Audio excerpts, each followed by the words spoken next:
Hello everyone and welcome to another Hayward Wright Xero tutorial video. Today we are going to show you how to enter a purchase invoice onto the Xero system. For this example we are going to use an invoice from Hayward Wright to the Xero demo company for some Xero training. So here we go. As usual, beginning from the dashboard screen, we're going to select the business menu.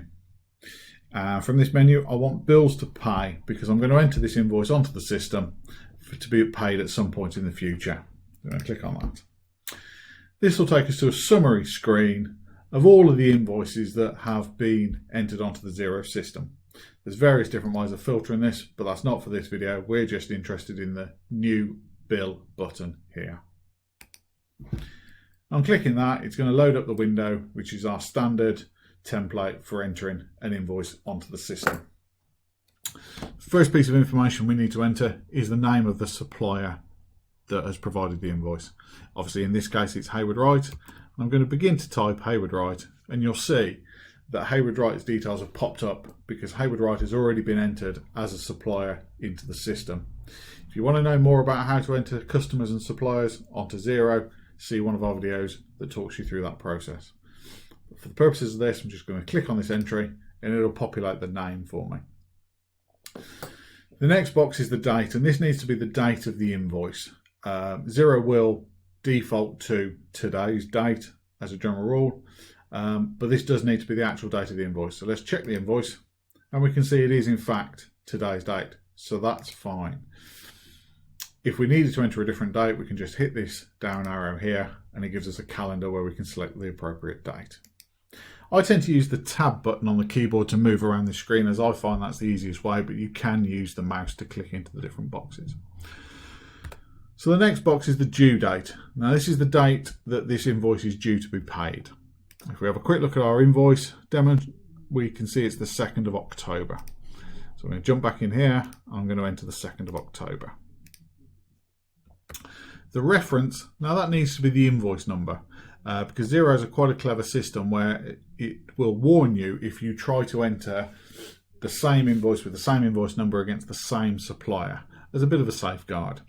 So in this case, the invoice number is INV 29289.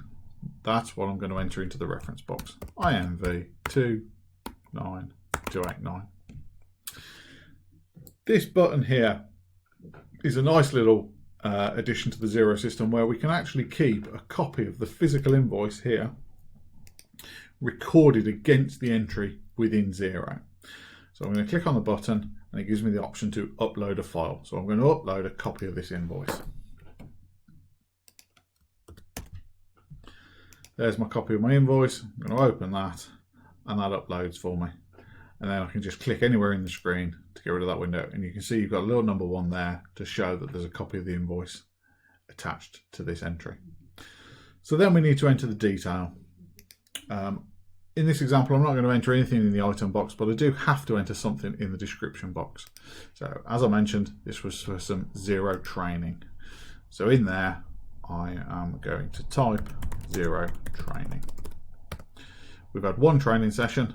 So the quantity is 1 and the price was $299. Now we work with the figures excluding VAT and you'll see why shortly. So I'm going to put $299 in there. Next I have to decide where in my nominal ledger I want this entry to go. So I've got all my various headings and if I scroll down I've got all the different options. If you want to put additional items into here, we do have a handy video on how to do that.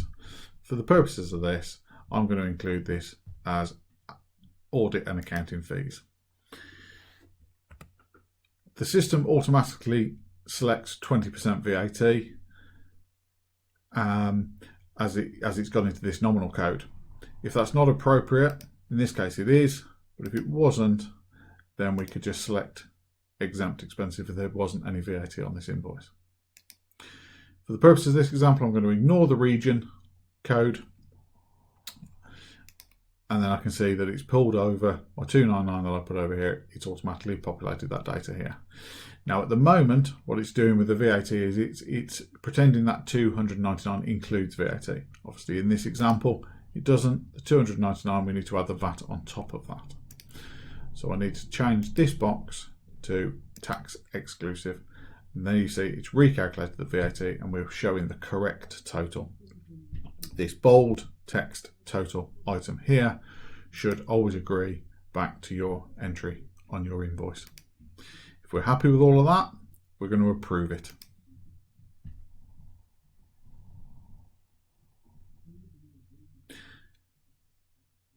And here you can see that it gives us the confirmation that that bill has been approved and is now on the system. And that's as easy as that for entering an invoice onto Xero. Thanks for watching.